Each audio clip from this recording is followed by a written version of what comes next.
And welcome to another episode of Android Faithful, your weekly source for news, hardware, apps, and all the wonderful Android goodness here in 2024. I'm very excited. It is my first episode back in 2024. I am Ron Richards. Welcome, Ron Richards. I'm Jason Howell. Hey, Jason. I'm Winfred Howell. And we are very excited because the three of us are all together here for the show again. As I mentioned, my first show 2024. But our good buddy Mishaal's not here because he's in Vegas for CES. Poor guy. Which I'm just awaiting the phone call that he needs money. Because here's something I'm gonna pull the podcast curtain away so people explain.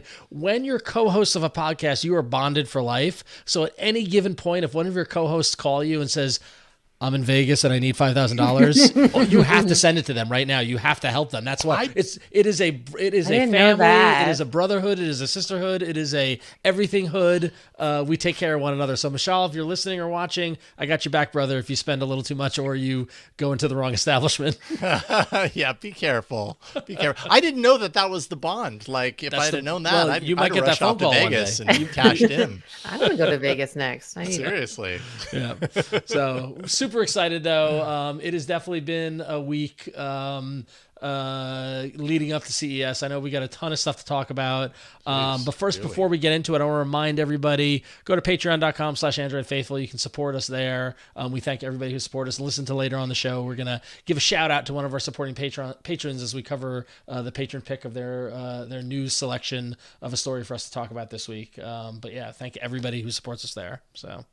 Y'all are awesome. Yeah. You help us. You allow us to do this every exactly week, so thank you for that. Which is important. And so this show is a little different because it is CES. So we actually have a ton of hardware to go through. But Google made some announcements at CES, and Jason, Wynn, you guys got the scoop on it, right? I mean, you got a little inside track. A little bit. Yeah. Google, the mothership, flew their mothership over the top of both of our houses independently, even though we live in completely different parts of the United States of America, and pulled us into their ship and allowed us to speak with Sandeep Chivukula. I knew I was going to... Chivukula. Sorry. Hold on. Chivukula. There we go.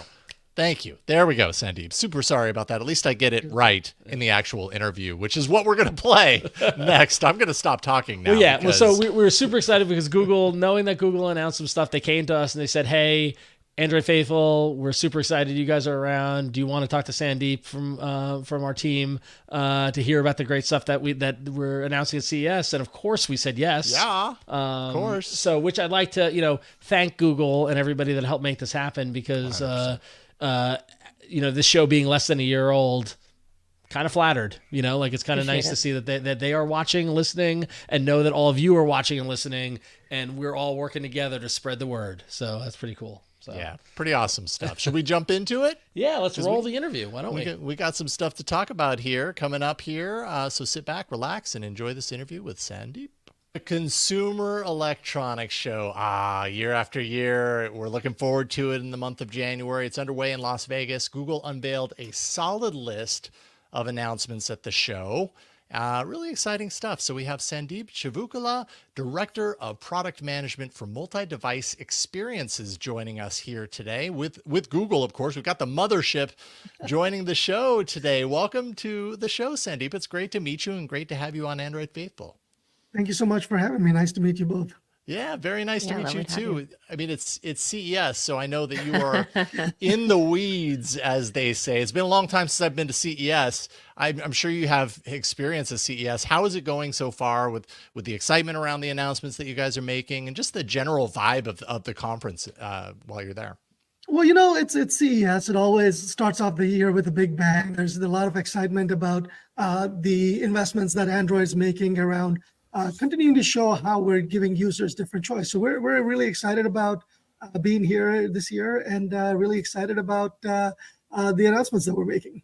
Yes, indeed. Well, you've got a lot to be excited about. And, I mentioned in your title, multi-device experiences, which really, as far as these announcements are concerned, is at the heart of what we're talking about, which is exactly why we have you on here.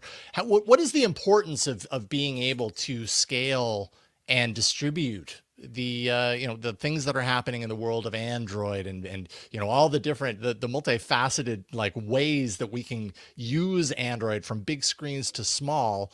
When we're talking about all these different experiences, how important has that become in being able to take these things that Android does and spread it across into all these different directions and do it seamlessly? That I think is the really important part. You nailed it. You nailed it. I think there's a few different bits there like we could unpack. So first is this idea that, we live in a world where an average person has dozens of devices that they expect their phone to interact with.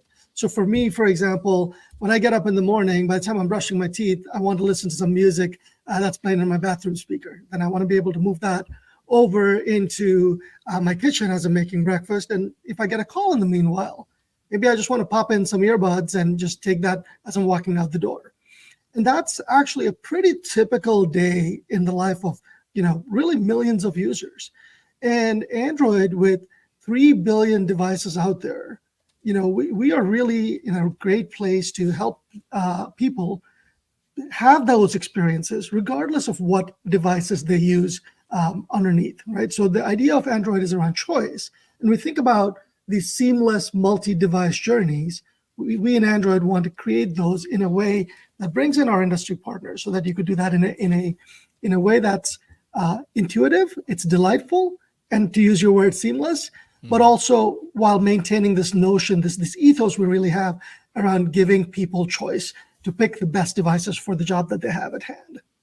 That's a really great point, Sandeep. And I think, especially as an Android developer, it's something that I love about the platform, being able to give people choice and being able to let people kind of pick from a wide swath, a wide ecosystem of devices. And that's a really great segue, because I think one of the most intriguing announcements from you all at CES this year is QuickShare. And I guess for our viewers who are not, or who might be a little bit confused about what we mean by that, Google has Nearby Share. And as you said, part of the wonder of the Android ecosystem is the many OEMs and partners that you have. And one of the biggest ones is Samsung. And Samsung has their own version or flavor of sharing, and that's QuickShare. And what's super interesting is the announcement that, Google and Samsung will be collaborating, combining, coordinating Nearby Share and QuickShare into one project. And as you said, choice is like a really valuable, asset for users, but sometimes, having multiple choices can be a little bit difficult. Can you talk about the impetus of this combining of QuickShare and Nearby Share? Yeah, so that's a great question, right? So I think sometimes things are framed as choice versus convenience, right? And it shouldn't be that way. Right, you should be able to pick the best tool that you want for your job and still get the things that you want done as a person in a seamless and delightful way. And so that's kind of what we're going for.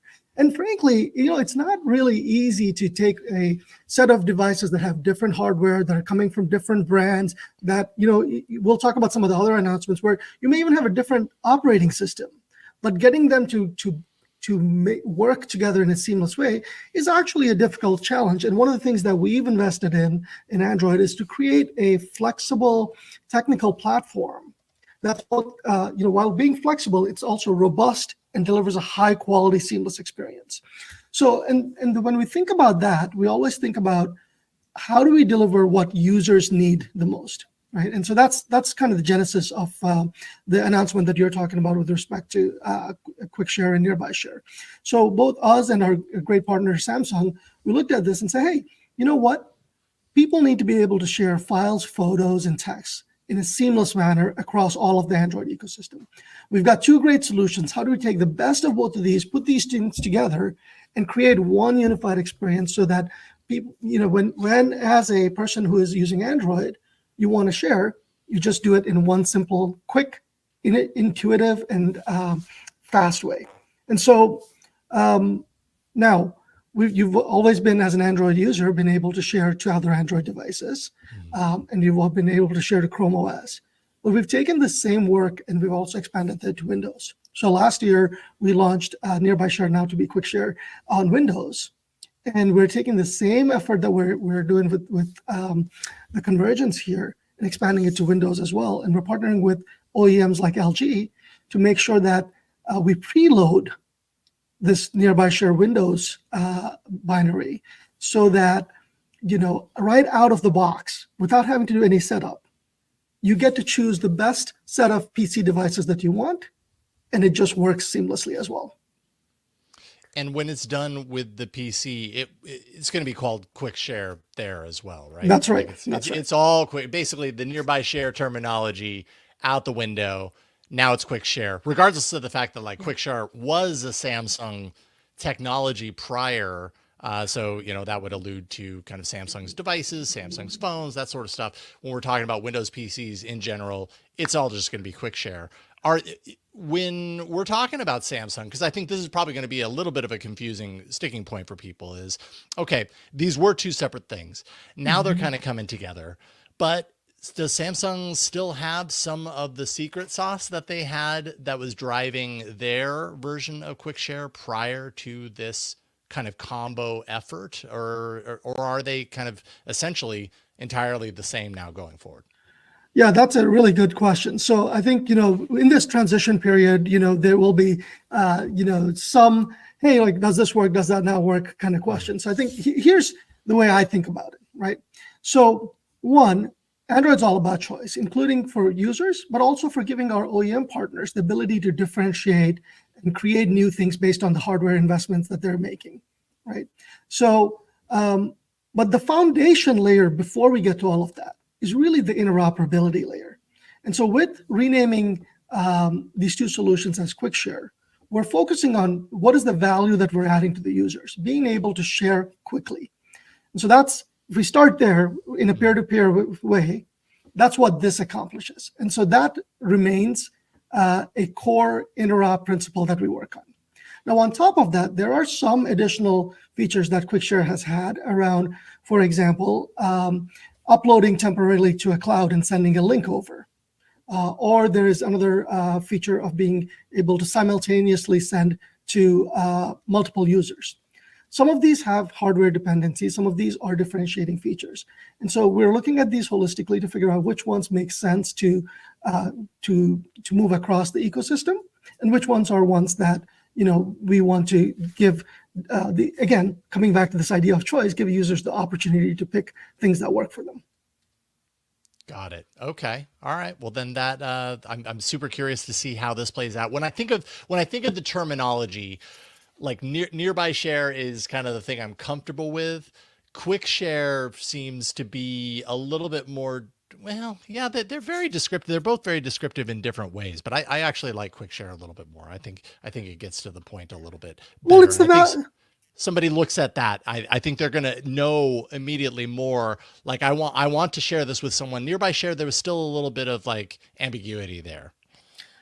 Yeah, I think it's a brand that 50% plus of Android users know, and we want to lean into it. And look, people want to get things done quickly.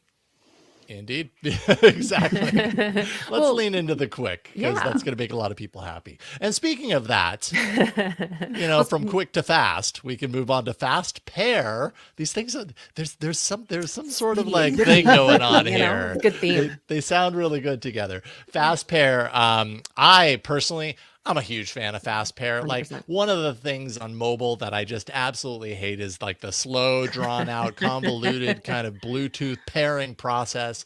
And fast pair, I think I was a little skeptical, if I'm honest, when it first was introduced. I was like, okay, yeah, it's got to prove to me that it actually works before I trust it. And now when I don't have a fast pair experience, like when I'm, get a new phone and I use a pair of headphones and it doesn't pop that up, I'm totally missing it, because now I got to jump into the settings. But it sounds like this functionality, I'm not alone. It's broadening out. Tell us a little bit about how this is going to play out on the big screen, because that is one of the places that I use headphones. I like it late at night to use my headphones to watch on the screen, and sometimes pairing can be a pain in the butt. That's totally right. Fast pair is a technology that we started investing in.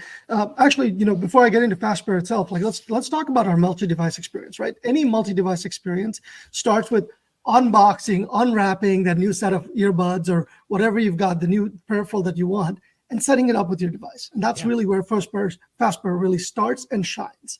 So we introduced this, I believe in 2017. And we've been seeing a lot of positive adoption from our users here. Just in the last year, now I have to remember to say last year because it's 2024 now. In 2023, we've had 660 million pairings with FastPair.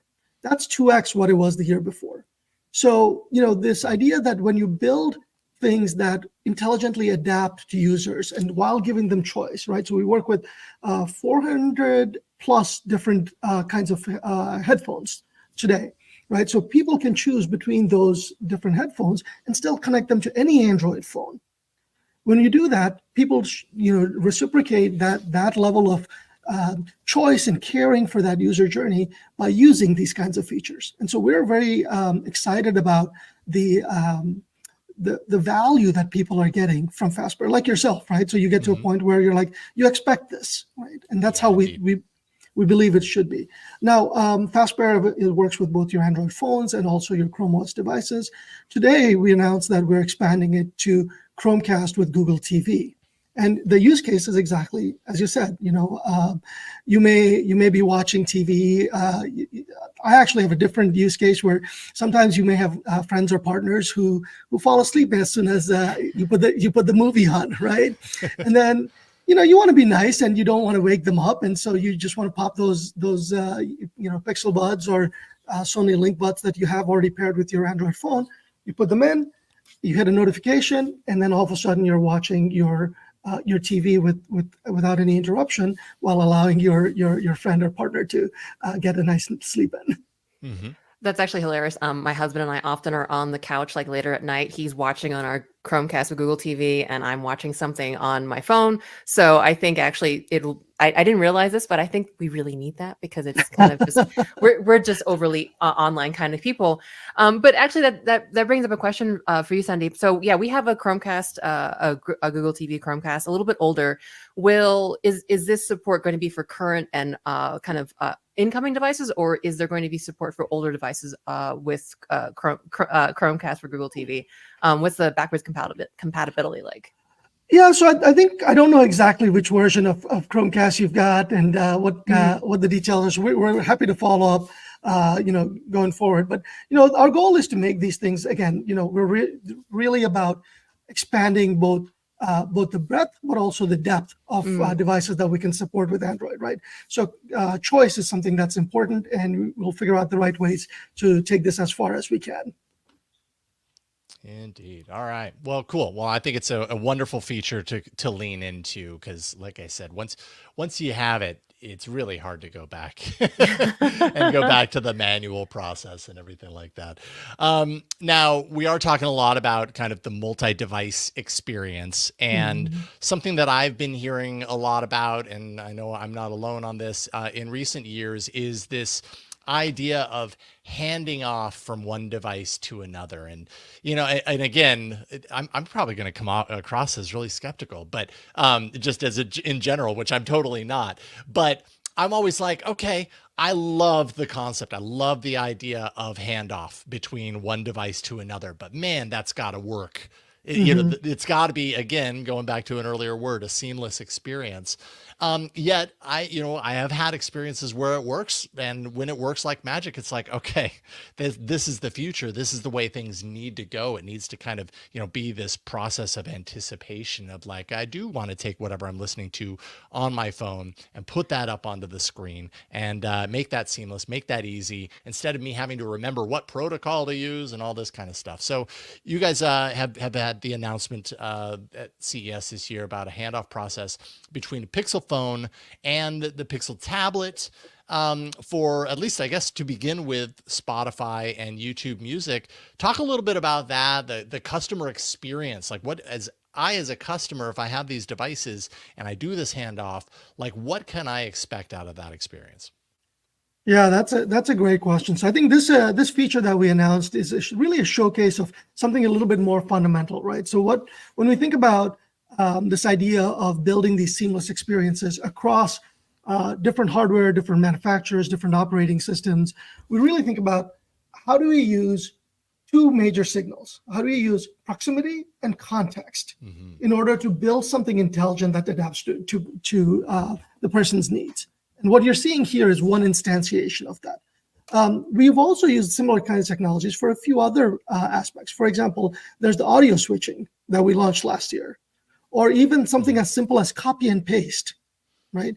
Copy and paste, that's not really very a complicated feature per se, but knowing the context that you're copying and pasting to yourself versus to somebody else's device helps us adapt what that experience looks like. When I'm copying and pasting it to my own devices, for example, I'm taking something from my phone and I want to send it over to my Windows PC, for example, I expect that to work without me having to confirm anything because it's my own devices. But if I'm taking something and pasting it over to somebody else's, I probably want their permission before I do that. And so we use these two signals of proximity: what's near you, what's around you, what devices are around you, and context, which is what is the person trying to do, to figure out how we can enable these experiences. With the particular feature you talked about, we work everywhere from the hardware level through the OS all the way to our app partners to ultimately give a very intuitive and seamless and delightful experience for the user. Yeah, and I absolutely love that. Now, how is this proximity being determined? Because I know this this announcement, is it specific to the Pixel 8 Pro? Is that right? And I know the Pixel 8 Pro has the UWB ultra wideband. Is that kind of the critical component here, or is it a mixture of technologies that's determining that kind of proximity, that important key piece of information? Right. So there's a few different ways to kind of get at that proximity, right? So we use a range of technologies to pull that together to understand, what it is. In this case, we are using UWB as well, but we have a few different signals that we can pull together to determine presence and proximity. Excellent. Awesome. Well, being, someone who is concerned with multi-devices, it's been a very interesting history in the last several years where we've gone kind of from an Internet of Things to like smart home devices. And I know this is not a new announcement, but kind of a new name, a new kind of product that we're hearing about is Matter. And I was wondering if you could at least maybe talk about not just what's going on with Matter at CES, but maybe just tell us generally, why does Matter matter? I had to do it. I'm sorry. Yeah, no, it's a good question. It's not an area that I cover in depth indirectly, but in general, the notion that we should have some standardization around how different devices connect is something that's important, right? So if you talk about choice, the way we can maximize the investment that we're making is to get different. Well, let me kind of do it this way. I mentioned, with QuickShare, how we brought two companies together, and hey, we found the right set of ways to take the best of both worlds and bring that together. With Matter and other standards-based approaches, we're just taking that same dynamic and expanding it more broadly, right? So we want to make sure that we can bring in all of our industry partners together, agree on the right journeys that we want to enable for our users, and make sure that we deliver on those in a compelling and cohesive way. Yeah. Okay. So now, when it comes to how this is kind of implemented, I actually, when I read this news, I was like, this is a real no-brainer piece of news. Like it's one of those pieces of news that I'm like, I wish this had existed sooner, because I feel like we're at a point right now where these home assistants that we have, like I've got a Google Home. And I hope I'm not saying something to fire it off. I've got one in every room. So, I might be an outlier. There are a lot of people that have these devices. They might not have them in every room, but having the TVs integrate some of these experiences so that we don't have to rely on, if we don't want to, we know we're going to have a TV. We might not know that we're going to have a Nest Hub or something like that. Having this technology integrated into the things that we already have to control things that can be so incredibly complicated, like the smart home control reality can be very confusing and complicated. Can you give me a sense of what, and I envision that this is going to actually make things a lot simpler. Can you give me a sense of what I could expect if I happen to have a TV that is acting as a home hub where I don't necessarily need to have a Nest Hub? Is it the same type of experience, just maybe lacking a touchscreen in the process, or what does that look like for a user?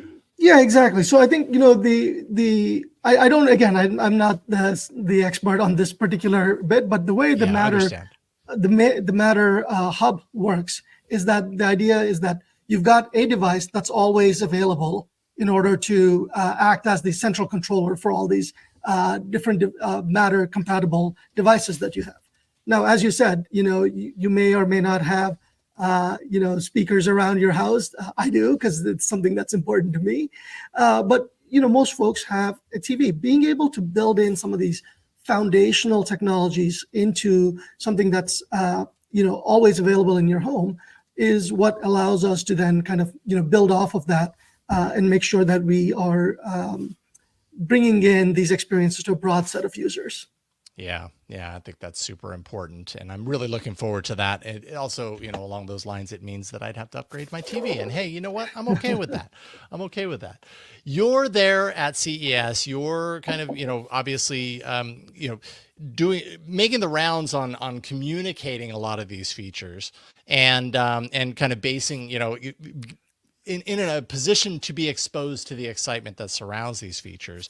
What is the thing that you're most excited about as far as where Google is at when it comes to this multi-device kind of interoperability space, which is, I imagine, close to your heart because it's what you do? Like, what are you excited for that we have to look forward to, without naming any specifics, because I know you can't talk about future projects, but where's this all headed, I guess is what I'm saying. So it's a great question. I actually will talk about something that we're doing right now that's, I think, a sign of things to come, right? So we talked about making it fast and easy setup, and we've talked about a little bit of where that is. So we'll continue to invest in 2024.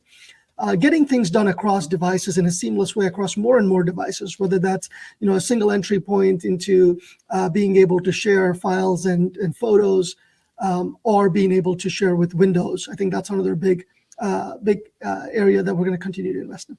The third bit, which is the bit that I'm actually most excited about, is really expanding what we're doing on Android to other ecosystems. So one of the things that we announced at CES is building in Chromecast into LG TVs. LG TVs don't run Android OS. They run WebOS, right? But we are working with industry partners who share our common vision of creating these delightful journeys to go beyond just Android. And so that's one thing I'm really excited about.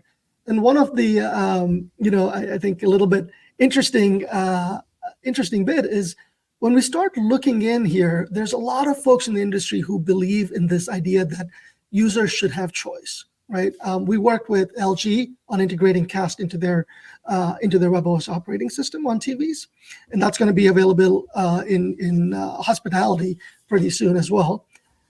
Now, we also worked on the app layer with TikTok to be able to cast short form videos onto any Cast receiver.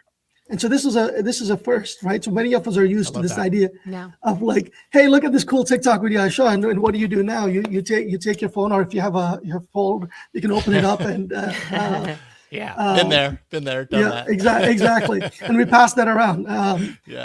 So, but now instead you could like cast this to the big beautiful TV that you have that acts as your Matter hub, and be able to share that with the people in your life in a very seamless way. So I'm really excited about this idea that we're going beyond, to these other operating systems beyond our own.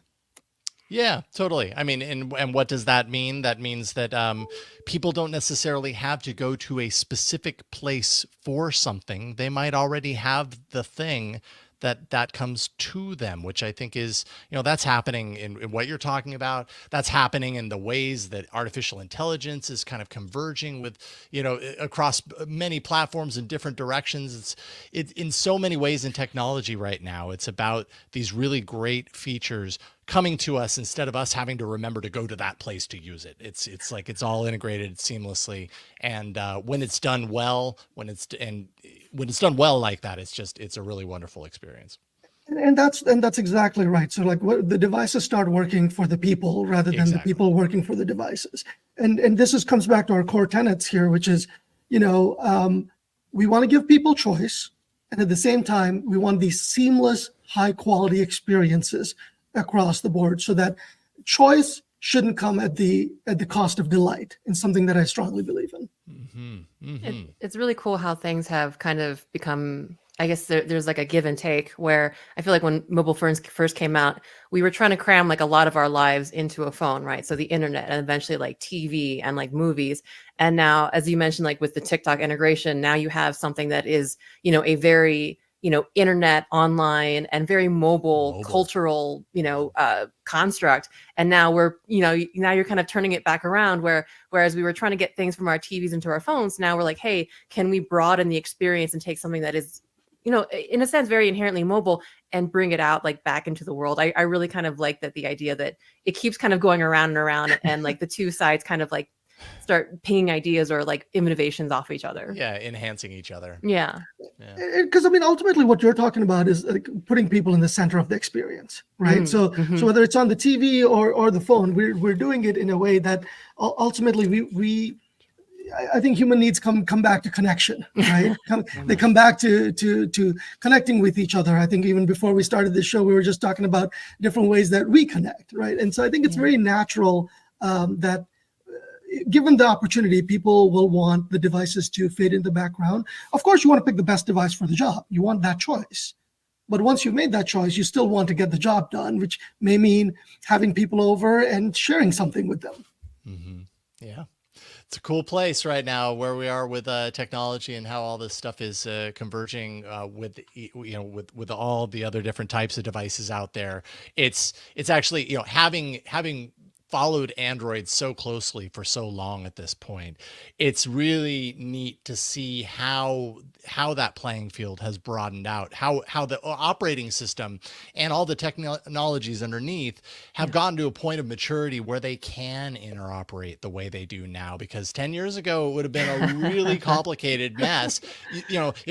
We might have promised it, or we might have heard a promise of it, but run into roadblocks along the way. And it feels like right now, like a lot of those roadblocks are lifted, and the stuff's working in the way that we hoped it would 10 years ago, and doing new things that we haven't thought about. So Sandeep, really appreciate you taking time out of your busy CES schedule to talk with us this afternoon. And I know you're probably there for the long haul in Las Vegas. So I hope you have a wonderful conference and that Google gets a lot of really enthusiastic people stopping by to see some of the developments that you have going on right now. Thank you. Well, thank you so much for having me, and thank you for your time. Absolutely. We hope to have you back real soon. Okay.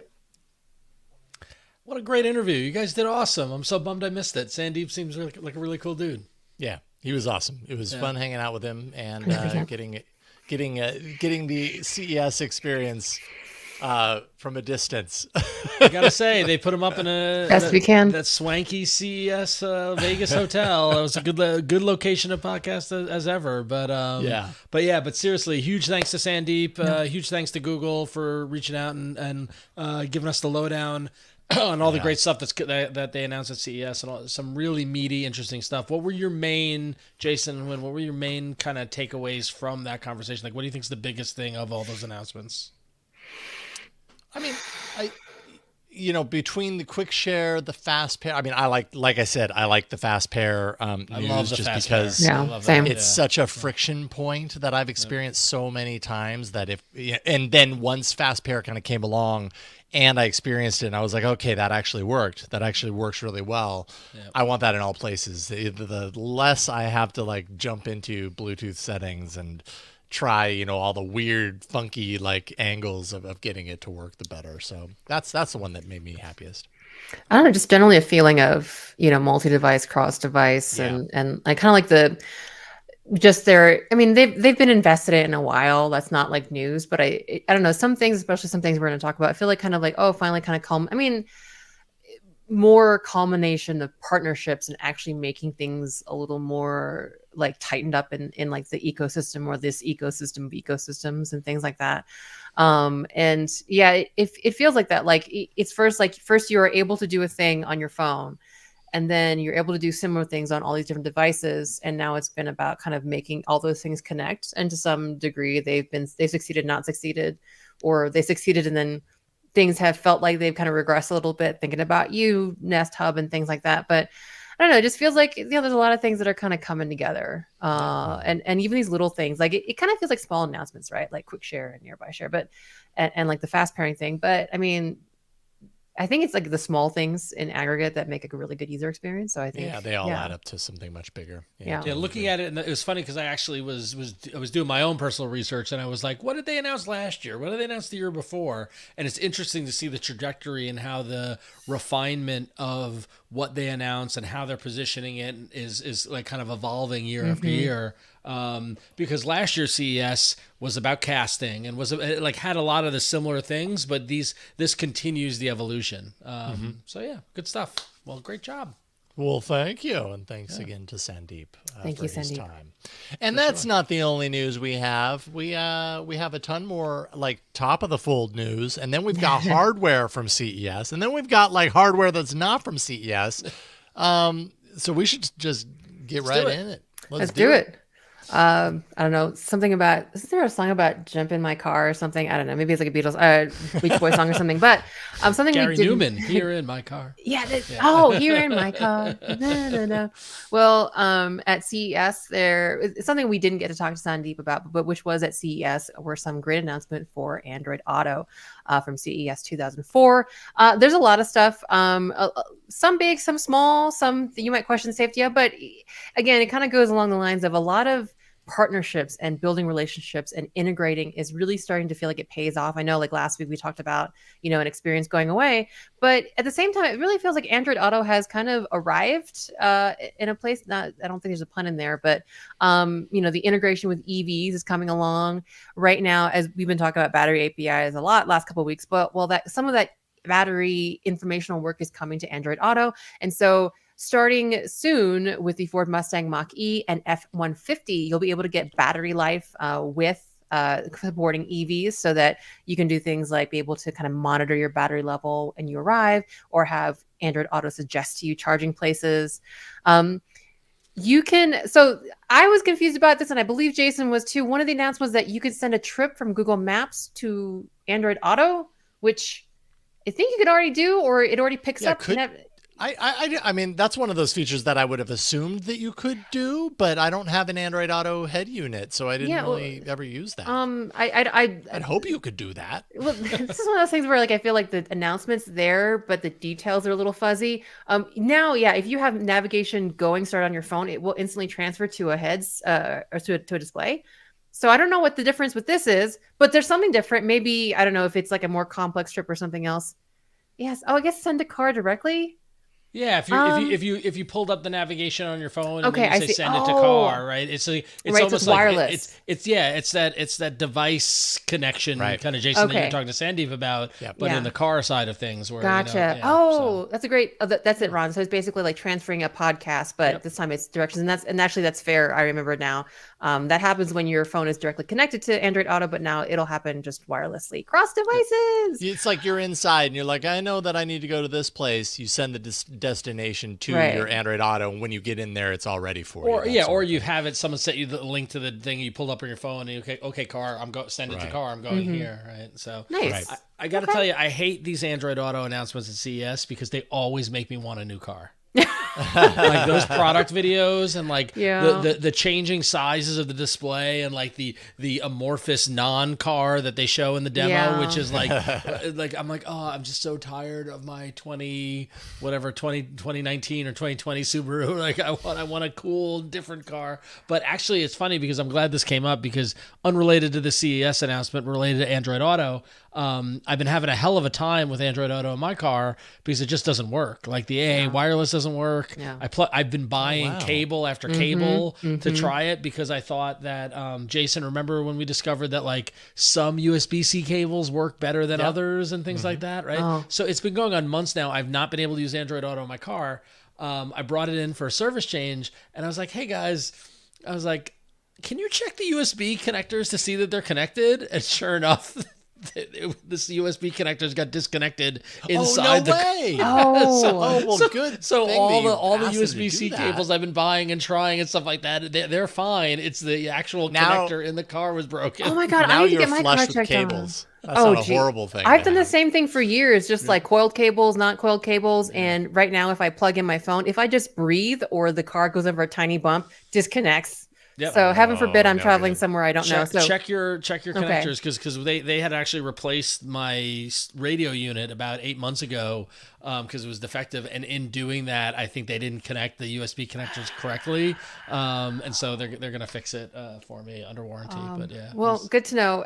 But yeah, I mean, like it is something to note that in all the renders they show, they do show like a lot of different kinds of HUDs, not just like the regular like landscape, but like kind of these more elongated, like super landscape, super wide. well, yeah, that's like the I think the Ford ones. I want the Ford the Mach-E Fords. so bad. I want that electric Mustang. It's so cool. But I think the Ford one has the longer like widescreen screen type thing. Yeah. So yeah, It's pretty nice. Well, you know, I mean, Ron, you have 2 young children. Would you like PBS Kids in your car when you're Sure. parked? Well, you can get that on select models as well as Crunchyroll for all you anime fans out there. Of course, probably with the proviso that you should be parked or otherwise stopped when being entertained by Android Auto. But not only that, you'll also get the Weather Channel app, Chrome. On some cars, I think Polestars and some other models. Again, Chrome being something you probably do when you're stopped and not in motion. Hopefully the car will prevent you from doing that. And just kind of like a lot of other things. And Google, or Android Auto rather, is broadening its reach, coming to more manufacturers, to the new Nissans, Fords, Lincolns, and Porsches. Oh my. And we've talked about digital, IDs and licenses in the past. Well, guess what? We still need digital car keys to go with our digital licenses, and then our driving experiences will be all digital all the time, except for the actual cars. And digital car keys are actually expanding to Volvo. So there you go. Quite a smattering of Android Auto awesomeness from CES, other than, making us all want to, go to the dealership and get a cool new car with Android Auto in it, which I totally get because I love it. But my little Subaru's just having a hard time. Yeah. Kind of staying connected. It's fine. So maybe a new car. My new car is obviously the whole. It's a good solution. Good solution. Android Auto stuff is neat. I don't know. It's funny because when I brought my car in for them to look at the USB connector, they gave me a loaner, and it was a brand new Subaru Forester. And so I sure as hell there was a USB cable in the car, so I plugged my phone in, and I got Android Auto and all its beautifulness. And I'm like, oh, I missed this, so I got to fix it. So You're like, at least I know it works from here, in this direction. So, the problem's in the car. yeah.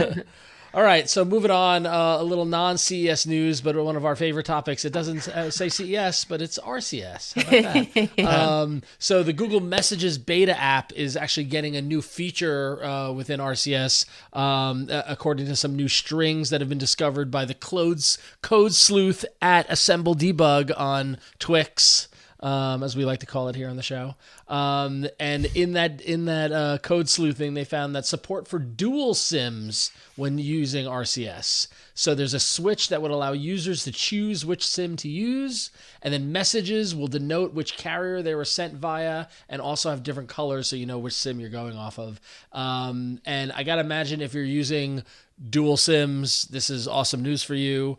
I am blissfully ignorant to the world of dual SIMs or eSIMs and all this sort of stuff. I just have one carrier, one SIM, one number. Yeah. So this is like, okay, but somewhere out there, I feel like Miriam is super happy about this. I don't know why. Miriam, Mateo. Yeah, totally. Miriam's probably very happy about this. Yeah. This is not a world that I have lived in where I have the need for two different SIMs in the same phone. Less of a U.S. thing, maybe more. It's an international thing. We travel internationally. We do it more. I think. Yeah. So. Yeah. So that makes sense. And then what is this? Oh, this is AI. That's right. Mr. AI, Jason the AI Howell over there. That's what they call me sometimes. Okay, so 2 pieces of news here. We got. Hold on, I got to pull it up here. ChatGPT as a possible assistant replacement. It's looking like that might be more and more a possibility. Not for Google deciding that ChatGPT will replace Assistant, but rather it seems like more and more there are possibilities for the Android operating system to allow you to replace an assistant with something like ChatGPT. And Mishaal, who is not here today, of course, wrote a few articles for Android Authority on this topic. Mishaal actually tested a new activity found in the ChatGPT app that when it's enabled, it actually summoned the same animation as the one that you see when you summon the in-app voice chat mode on your phone. He couldn't actually get it to complete the activity, but the code did reveal it to be an assistant activity specifically. And then Mishaal also wrote another, he was busy writing about this stuff. The very next day wrote a look that he took into Android 14 QPR2 beta code, spotted the potential ability, and he actually said probably coming Android 15. So this is not meant, to happen right now, to open up the voice activation feature to third parties. So until now, this has been exclusively tied, right, to Assistant, or if you've got a Samsung phone, for example, you could do this with Bixby. And this could actually mean the ability to summon chatbots like ChatGPT, or one could guess Bard, in the future, and or Bixby, right? Or Bixby if you just want to. Who's choosing to put Bixby on their device? That's poor what I want to know. Someone is, but yeah, who is that? I just real quickly, I wasn't on last week's show. I apologize again. Is this our first mention of Android 15? Oh, I don't know. I don't know that we specifically said Android 15 by name or number. Yeah, I mean, I think in terms of the drinking game or whatever, like Mark, January 9th, Android 15 in play by Mishaal. He's not here, but he wrote about it. We're getting ready for Android 15 already. Jeez. Yeah. Yep, there you go. I mean, this makes a lot of sense to me because we're seeing a lot of overlap between the feature set of why or what we might have used Assistant for, voice input, voice commands, that sort of stuff in the past. And then the feature set that we're seeing out of these LLMs like ChatGPT that allow you to use your voice to, answer questions, to create things, all these things. They seem like they go really hand in hand in converging and coming together. Although, kind of interesting if Google hits a point where they're like, okay, you can replace, Assistant with yours. Although I guess it's not very unsurprising. Like that is Android in a nutshell. Apple would be the platform to say, no, you can't replace this with ChatGPT. It can only be the Apple product. So, I guess it makes sense. But I like it. Cool. So who knew that there was news outside of CES? How about that? Who knew? Who knew? But we actually had more non-CES news, and we took those news stories to the patron pick of the week. So every week on Monday, we post 3 stories and let our wonderful, wonderful patrons like Jesse D from New York vote on the 3 options, and then we pick on Tuesday the one with the most votes that will get our substantial conversating and opining this week. And so this week, of our 3 choices, the one y'all wanted least, which I'm kind of surprised but not surprised, was Microsoft Teams finally coming to Android Auto. Probably one of the less sexy Android Auto announcements of the night. Only got 20% of the vote. 36% of the vote went to Files by Google. Files by Google, the app, important tab is shutting down. Will delete files. That sounds ominous. But what did win is the fact that Google Manager just picked Google Password Manager, has become easier to access on your Pixel phone. So some folks on the Pixel 8 are reporting a slicker way to get to the Google Password Manager. So, Google Password Manager is generally, pretty integrated and it's already extremely tightly integrated and very deep in the Android system and Chrome as well. It generally is pretty good at being available in context whenever you need a password or creating a new one. But something that's not very easy is random access. If you just want to open Google Password Manager, it's not easy. You have to go into settings, go to Google, go to autofill with Google Password Manager, and that's just a lot. And sometimes you kind of want to take a look at that Google Password Manager. But it looks like on Pixel 8, Google is testing out a new UI whereby if you go into the Google search and start typing password, you're going to get a very handy and very high in the results shortcut to the Google Password Manager that will take you directly there without going through 15,000 steps through your settings. We'll yet to see whether this will pop up on more than Pixel 8. Seems like it might be just like an A/B test or something. But there you go. If one of your frustrations with the Google Password Manager is that it's just dang hard to get to and isn't a standalone app, Google, it looks like it's working on a solution for you. So Pixel 8 people, let us know if you see it. But yeah, that was the patron pick of the week. I will admit there was a small part of me that's hoping that Microsoft Teams on Android Auto started I getting, kind of did too. because that's like a tech bingo card that I never would have thought we would get. It was like Microsoft Teams and Android Auto. It's like it's the Kevin Bacon game. You're like, can you connect Microsoft Teams to Android Auto? But, Well, I have taken, when I worked at Adobe, we used Microsoft Teams, and I did take more than a couple calls in my car. And this was during the summer when I still worked there, and it was hot and the car had to be off, which was not a good idea. It should have been on. And yeah, it was a nightmare. Eventually I ran out of battery, or my phone overheated from trying to do a Microsoft Teams call in my car. So this would have been great for me like a year and a half ago. So yeah. All right. Well, thank you, Jesse D from New York, for being a supporting patron, and all the patrons for voting in this week's Patron News Pick. You can go to patreon.com/AndroidFaithful, and every week you get to do that because we need you, our listeners, our loyal listeners, to help us do the show. And with that, we have a ton of hardware coming out of CES.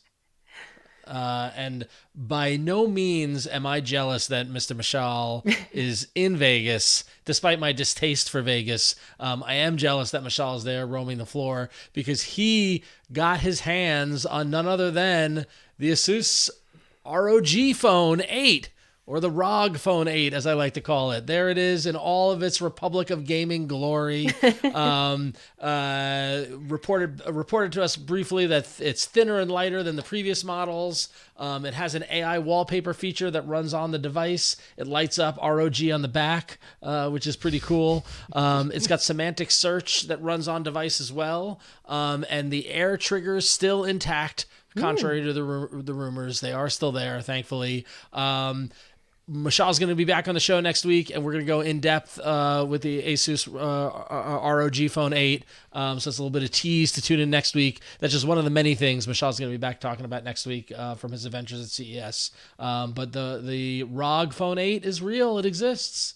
It's so real. All you gamers, or all you, there's a on our, if you're watching our video show, there's a photo of the phone showing that air triggers do still exist, and you can turn them on or off in the settings. So I feel like with the ROG Phone 8, they went less gamer and more just phone. Yeah. Right? Like it's not as extreme as the past. So maybe they're going a little more towards the middle ground, the mainstream. Who knows? But I wonder, that could possibly be a good direction to go, because if you're pigeonholing your phone into the like total gamer style, it's not like gamers is this small category of people. There are a ton of them out there. Yeah. But you stand to open up the market a lot more if you still provide a phone that can do all those things that a gamer, is going to want out of a gamer phone. Yeah. But make it a little less like on the nose, like, this is a tough phone that's really crazy and stylish and flashy with, all the LEDs. It seems like they toned it back, and all they do is open up, I think, the possible market for their phone. It's so funny though, because ROG, sorry, I want to say ROG too, because it's just simpler than saying ROG. Join the club and say ROG. I know I piss everyone off when I say it, but it's ROG. I think you only piss off ASUS when you say it. Right? The rest of us are like, yeah, I've been saying that way for years. It's just so weird because ROG is just an inherently big, flashy, expensive gamer brand, and they have like a successful phone line with the Zenfone. I guess I'm confused about why not either kind of build the Zenfone line, or maybe they just want to keep Zenfone as like it's not even a mid-range phone. It's like the lower high to, like kind of like the high to mid segment, and then ROG. I don't know. It's just interesting to me, just because, we have ROG stuff all over my house. It's big, it's loud, it's LED. It says like, oh, we're gamers with a little, with a little too much like time on our hands. I don't know. I just think it's really interesting where they're taking the brand. I don't disagree, and I think it's a really attractive phone. I just find the ROG branding weird. Or just I don't know. I don't know. Just it's weird. No, it has always been weird. So okay. We're going to talk more about it next week, though. So sorry, saving it for next week. Yeah, we got a ton more. Jason, what do you got about TCL? Oh, TCL. Yeah, actually, I got a lot of stuff about TCL bringing the heat at the Consumer Electronics Show, starting with, let's see if I can get it up here on the screen. I happen to also be switching the show right now. We will start with the TCL 50 series. So I'd say two of the three stories, which also works out to 2/3 of the stories from TCL, have to do with NXTPAPER. And NXTPAPER, no E in the next, NXTPAPER, is a type of display that, and this is not like the first time that it's existed. There have been previous iterations, but essentially what it attempts to do is resemble the reading experience on paper. And we've heard this before with e-ink, but this isn't actually e-ink. It's like a satin finish that goes over the display. It rejects sun glare. It rejects fingerprints. It kind of has, like a flat quality to it. And this newer version is actually brighter than previous NXTPAPER displays, which is a good thing because the previous ones were dimmer than normal displays. And I'm not certain that this necessarily brings it right up to what, the brightness of a normal display, but apparently it's closer. So if you're using this outside, that rejection of sun glare is going to be even better because you'll actually be able to see what's on the display because it's brighter. So that's a good thing. And so the TCL 50 series really leans into the NXTPAPER technology. But that is not all, because TCL also talked about the NXTPAPER 14 Pro, which is a tablet. It's a 14-inch tablet here, and I'll scroll down so you can actually see it. There you go. 14-inch 2.8K display. It actually has two different modes. It has the standard tablet view, so just like a standard tablet mode, full color, everything that you expect. And then it has a black and white reader mode, which kind of pairs back the experience. So you still have your standard Android layout, but like the icons kind of change. They get more simplified. Everything goes black and white. So it's really like a mixture of a standard tablet and an e-reader without that slow refresh e-ink experience. It's sounds really compelling to me. I think that would be a really neat thing to have both on a tablet, because then you'd have a really large, not solid e-reader without the kind of trade-off of, oh, well, I've got this large, e-ink-like experience, but everything's super slow and it's not really a full, fledged tablet and everything. This seems like the best of both worlds. So those are those items. Any comments on that technology before I get to the third one, which is a lot different? I think it's neat. I don't know if it's like a game changer for me or going to make me pull the trigger, but I like to see any sort of advancement or doing something in tablets to help grow the tablet space. So I'm a little skeptical just because as someone who still likes e-ink, I have like an e-ink notebook, and the worst part is the refresh, which is noticeable and long. But super noticeable. I also, as a dev, kind of wonder like whether battery life does get saved by this paper. I mean, presumably they do stuff like turn off animations, like basically making it as e-ink like without that refresh.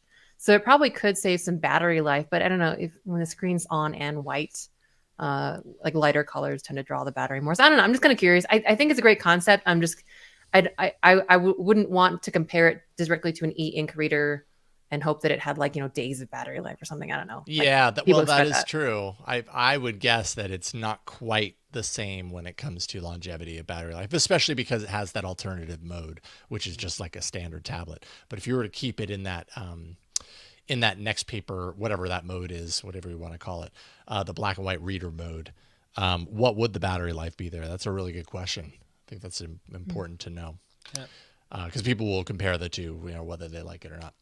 And finally, a little different is shifting TCL over to the TVs, which is what a lot of people know TCL for. New TV series, not a series on TV, but actually a series of TVs that includes a 115-inch QD Mini LED, the largest TV ever sold in North America, or so 9to5 Google says in this article. And the reason that we're even talking about it is because, yes, it runs Google TV. So the largest you've ever seen Google TV on a TV in North America. There you go. 20,000 dimming zones, built-in 6.2.2 built-in speakers. No price yet, although I have to imagine very expensive. That's all you need to know. Jason, do you remember CES, like, oh God, I want to say like 10 years ago or so, when it was like, who has the biggest TV? Right? When it was like when they broached the 100-inch whatever threshold, and I remember the years I was going to CES, it was always finding, like, whether it was TCL or Samsung or whoever, who was showing the 109-inch TV. But it was like, oh, you'll never be able to buy this, and now here we can buy a 115-inch TV. So God, I have to wonder. So what is that like? What's 115 in feet? Sorry, I can't do the math right now. Like 9 feet, 8 feet diagonal TV. 115. Aren't you a developer? Divided by about 12. 10. It's about Ron, 10 I feet. program stuff to think for me. 9.5 feet. Around 10 feet. 9.5 feet. What's this? Just a wall in your house, which I am which is great. Build me a It's TV just wall. a wall, It's an just a entire wall. wall in your house of TV. Okay, here's the assignment, listeners. Someone buy the TCL 115-inch TV and then watch Android Faithful on it and send us a picture of you watching our big dumb faces on 9.5 feet of television. So.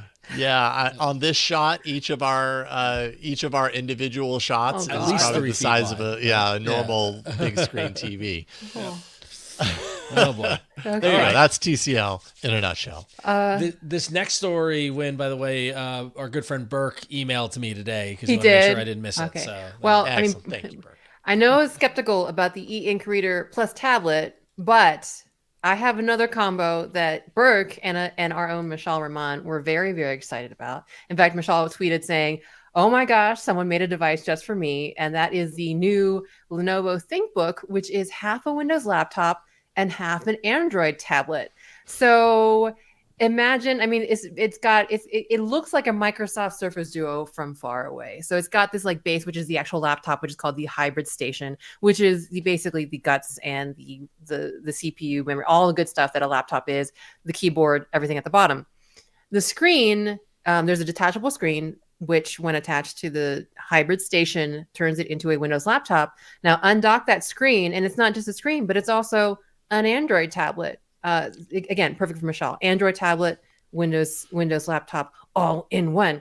It's very interesting, and the screen part is called the hybrid tab. So you've got the hybrid tab and the hybrid station to which the tab docks. It is interesting because what's happening here is that there's actually two OSs. So there's no like file sharing or like kind of shared resources on these two things. They are two separate. Wait, but that shows. Wait, what's going on there? Oh, I see. Sorry. this is nonsense. This image shows the keyboard connected to a monitor with the display rotated like a tablet. Okay, sorry. Popped out. Yeah, the display did. That really threw in off for a loop. Because the two things are separate. Like once you undock the screen, it doesn't share like the Windows, like it doesn't share the storage space or anything. There's no like communication between the storage space of the Android tablet and the Windows laptop. They're two separate things. And Ron was showing a picture where they show the station like connected to a monitor. So it is a Windows machine with a monitor, but then someone using the tablet as an Android tablet on the side. I got very confused. So it's really interesting because the tablet is running Android. And I think our friend of the show, Ben Shun, kind of pontificated that perhaps you're going to get the full like battery life, like mobile experience out of the tablet that way, as opposed to, like the Microsoft Surface Duo, where both parts are, it's all a Microsoft device or it's all a Microsoft device running Windows. So, it's not running a whole dang OS, it's running a mobile OS when you're using the tablet separately. So I got really confused by that. And I can't help but think I wouldn't be the only one when you have like a Windows laptop with an Android tablet screen, but I know Mishaal is really interested. Here's my question though, Win, about it. Yeah. Can I run Microsoft Teams Android app in tablet mode and then switch to Windows and use Microsoft Teams? Oh God, that there? hurts. That hurts. It's just hilariously. Yes, probably. Why would you do that? Yeah, though? Microsoft Teams is like the best punchline in any tech joke, by the way. It's just like, Why would you do that, Ron? why would you at all? Why would you not? Oh, Lenovo really pushing the boundaries there at CES. We'll talk about pushing the boundaries. We know that Samsung is gearing up for their next Unpacked event in a couple of weeks. Jesus, next week, or it's like a week and a half away? Soon? Yeah, next week. But we've already heard that there's the theme for Samsung in 2024 is going to be AI. drink, do whatever you want to do when mention of AI happening there. But speaking of Microsoft Teams, Samsung and Microsoft at CES show that they've collaborated on some new AI-driven connectivity features on the new Galaxy Book 4, which was actually announced. The device was announced last December. MS Copilot will be able to find, read, and summarize text messages from Galaxy smartphones on the laptop, and also generate messages to be sent from the laptop through the phone. And it gives you the ability to use the smartphone as a PC webcam. Somewhere, Mishaal got very excited. Right. But the Galaxy Book 4 is not on sale yet. But when it is, Samsung and Microsoft and Copilot collaborating on the AI stuff. Is this a hint of things to come in the upcoming Galaxy rollout and Unpacked? We will see. But there it is. You might be right. Yeah. I mean, because some of what you're hearing here is pretty, like, I realize the kind of modern AI thing that's happened the last year, it hasn't happened that long, but this is kind of basics, basic stuff for what that is. It can summarize. It can, what I do think is interesting is that, like, it can generate text. This? Yeah, I know. Is this a case of Microsoft wanting to get Copilot in on devices in front of actual users and going to Samsung saying, "Hey, what can you do for us?" And Samsung going, "Here's the Galaxy Book 4. Go have fun." You cool with that? Or is that good enough for you? Exactly. Or are we going to see the next Galaxy, the next phone, like all the stuff at Unpacked, and it be tightly driven, and Samsung and Microsoft working together on the AI solution? That is obviously the more interesting chess move by Samsung there in terms of what they're doing and how that impacts their relationship with Google. But choosing not to do it themselves, I think, is really interesting. I think it's probably 60-40 in the way of Microsoft going, "Hey, we want to do something," and Samsung going, "Okay, here you go." Right? But we'll see in next week, right? So yeah, won't have to wait very long. Yeah. I think you might be right. I think this might be a kind of a teaser as far as what we can, what we'll find out about at the event next week. Yeah. So. And will they call it Bixby Pilot or just Bixby go away? Bixby go away. Bixby's lost to Microsoft Teams. Sorry. Bixby. Bixby bye. Bixby bye. Bye bye Bixby. Bixby bye bye. And bye spelled B-A-I. Bixby bye bye. Okay. I'm gonna end with that. Hisense is, boy, that's a brand that I don't spend a whole lot of time thinking about, but they have some new Google TVs, and one is very large. Apparently this week, I didn't intend on this, but apparently this week I've got the very large TV beat.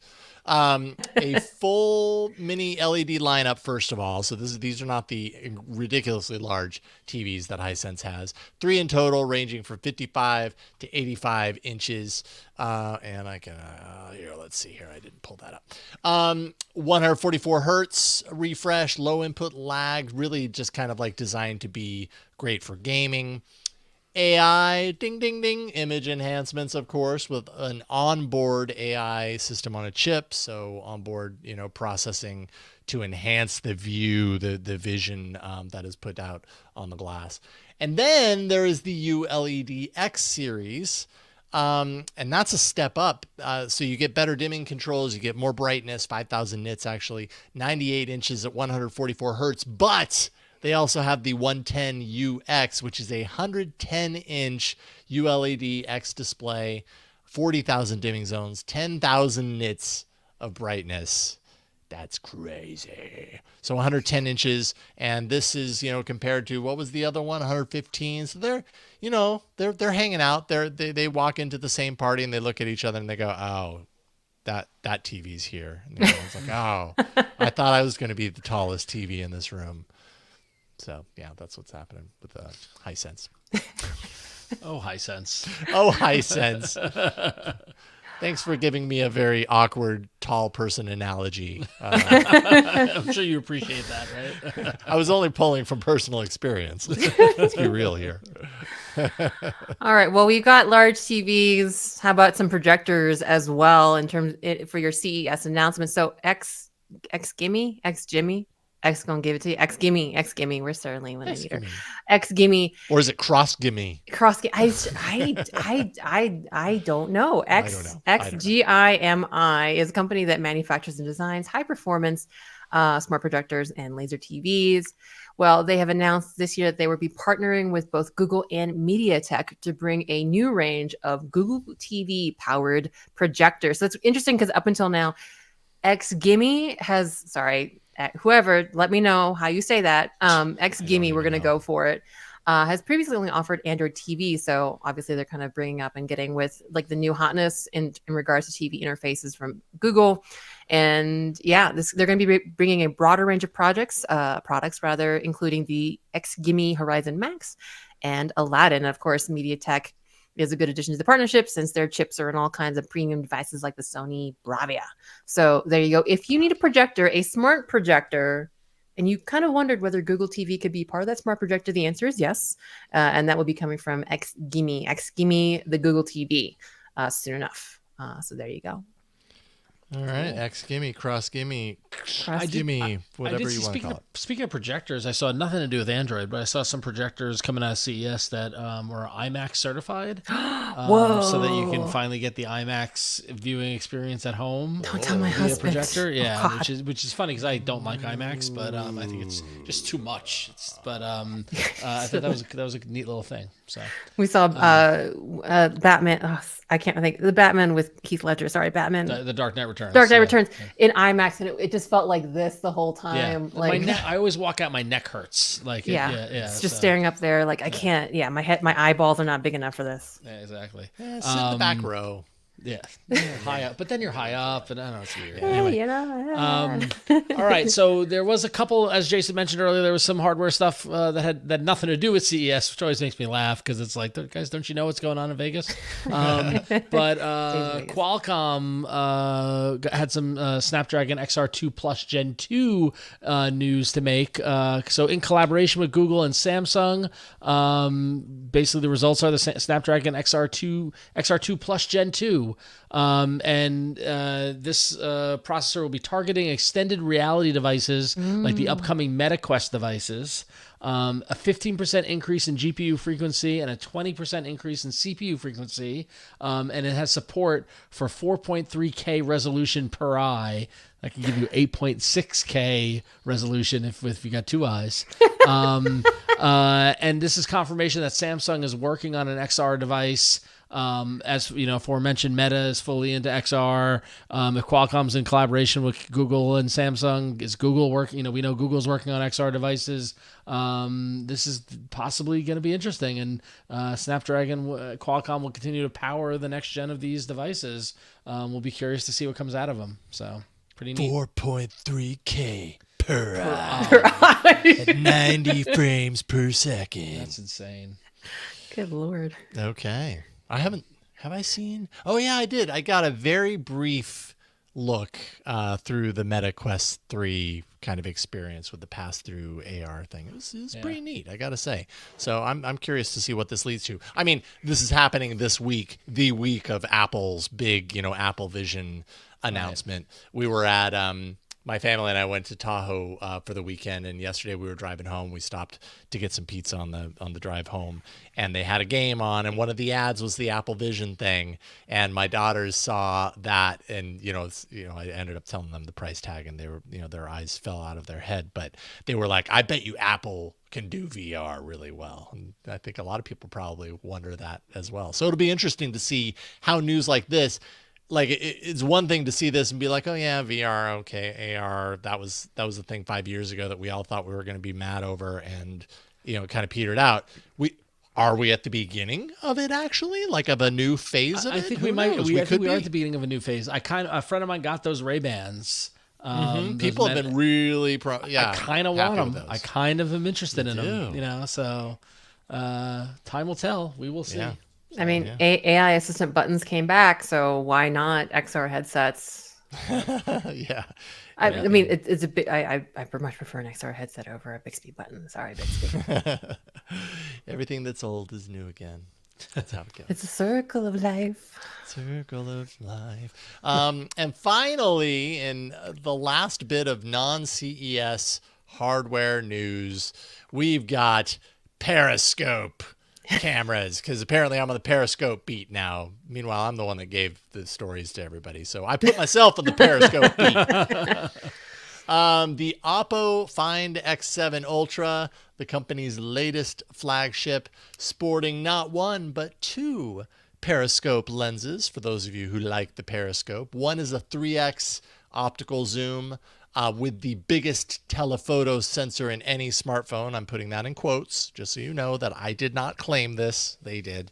The other is a 6x optical zoom with a pretty large sensor as well. Also has two other cameras on board, 50 megapixel main, 50 megapixel ultra wide. So you've got that big kind of like circular, camera, I don't know, island bump, whatever you want to call it down there. But two periscopes inside. And then, aside from that, the phone is a, pretty high end, top tier specs, Snapdragon 8 Gen 3 processor, 6.82 inch screen, 1440p resolution, 120 hertz refresh, all the big things. HDR content gives you peak brightness of 4500 nits, so that's pretty bright. The thing is, though, you're not going to be able to get this because it's China only. So I'm sorry to tell you this, but sometimes these are a sign of what's to come to other markets. And hey, I like my my Periscope, so I'm all for it. Are we going to keep a tally, Jason, of how many Periscope cameras meet your New Year's predictions by the end of the year? So if I don't know, if your prediction came true like 24 times. 2025 is going to be the year of 4 Periscope cameras in a single phone. Every camera on the phone is going to have a Periscope running through it somehow. I don't know. I don't know that that's really going to be my prediction, but that would be a fun one. Fun one to lose.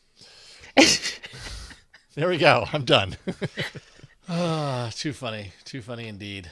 All right. Well, that's all the hardware for this week, CES and non-CES. It's been a packed week for sure. And we're going to be back next week with even more CES stuff as Mishaal gets back in front of the whatever phone he's using as his webcam this week. And we'll talk more about what he saw, who he saw, what he saw, where he saw it, how he saw it at CES. So you're going to want to tune into next week's show for sure to get that. But in the meantime, we love to hear from you, our good friends, listeners, and viewers. You can always email into us at contact@androidfaithful.com. We love to hear from you, and we love to read your emails and feedback on the show. So, Wynn, I think you've got the first one. Why don't you share it with us? Yes, and the first one is from Ian Bailey from Salt Lake City, Utah. I've been a longtime fan and just was so excited to learn that you were back under a different name. So I've been going through some back episodes and you were talking about podcast apps. I just wanted to send in some love for the Podcast Addict app. I've been using it since I got my first cell phone, the late, great Nexus 4, over a decade ago. It's been a great podcast app. I paid for it once, and the developer has been continuously updating it this whole time. It's been amazing with tons of customization and options, which is exactly why I went with Android all those years ago. I have tried Pocket Cast, and it has a nice interface, but Podcast Addict works great, and I love it. I just wanted to share my fondness for the app, as I haven't heard you mention it on the show. Keep up the great work. Thanks, Ian Bailey from Salt Lake City, Utah. So I like this one because I use Pocket Casts. We've been talking about Pocket Casts for years. Friends of the show, Pocket Casts, all stuff like that. But like other apps are out there, and I love to hear what other people are using. And I have heard of Podcast Addict before in the past. And it's one of those apps that have been around for a while. They claim that they're the number one Android podcast app with over 10 million downloads. But they've got it looks like they've got a lot of really, really good features available in it. So if you're looking for a podcast app, maybe check this one out. So, yeah. And in fact, Marcello in our live audience says he does like the Podcast Addict app. It's the one that he uses on all his devices. So, yep. Thank you, Marcello. I'm going to give it a try. Yeah. Very cool. All right. I've got our next and last email, which comes in from John from Cincinnati, who says, What's the deal? What's the issue with not being able to share files? The cloud has been around for at least 8 years. If you want to share a file, you can do it through OneDrive, iCloud, Google Drive, and so on. And Amazon Photos is another way. I'm not sure why everyone was flabbergasted on how to get files over to other people. Please make this make sense. Love the show. John from Cincinnati. And I believe John is referring to the freak out we had at the end of 2023 with Flo about Nearby Share, where when you and Flo were freaking out about Nearby Share. And I think it's a very valid question as someone who hasn't freaked out, or what is it called now? They changed the name. What is it? It's QuickShare. QuickShare. QuickShare, yeah. Now that's become QuickShare. So when, in your experience using QuickShare, formerly known as Nearby Share, you were in Japan. I was in you Japan. were sharing files with your husband. Yeah. Why is that different or better than just uploading it to Google Drive and sharing that link that way? I mean, we could have done that, but I think part of it was we were, just in the woods, not in the woods. We were in the Inaka. We were in the kind of like a nice, I can't say this word, rural area of Japan. I mean, it wasn't you didn't have a data connection, right? We had like pocket Wi-Fi's, which were very common in Japan, but it still relies on 4G or 5G. And we were somewhere where you had neither. And we wanted to just share a photo, and it was kind of an immediate thing. So, and Nearby Share just worked. And we did that for like links and all kinds of stuff. It just worked when you don't have a connection and you're literally like passing it to the person next to you. And I mean, honestly, with Google Photos, I would have had to upload it, share it to my husband. He would have had to go open Google Photos, wait for it to sync, download it to his phone. In the use case that we had it for, where he wanted the photo right away, it worked. Well, and if you're not just talking about a photo, right? Like, say you're talking about a small video file. Yeah. Oh my gosh. That could be a couple of 100 megs, which doesn't sound like a lot, but depending on the internet connection that you have, that could take a long time to upload and then to download just to get it on another device versus just saying, here, send this from me to you.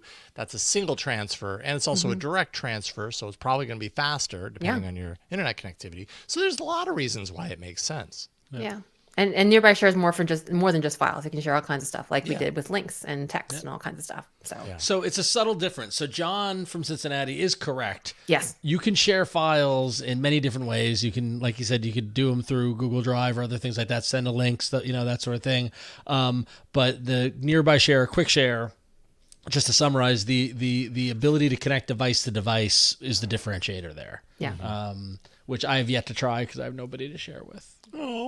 So then maybe that's what they need. They need to broaden out QuickShare to be a peer-to-peer sharing thing. Well, what I need to do is I have my Pixel tablet. Tablet is right here. I've got this phone. I've got like piles of phones all over. I just need to just start sharing PDFs around just to experience it. Just to do it. Yeah. I really do. I do need to go over with you guys. I've got a stack. I've been going through my basement and I've got a stack of phones. Like we should do a patron bonus, or we should do something like that.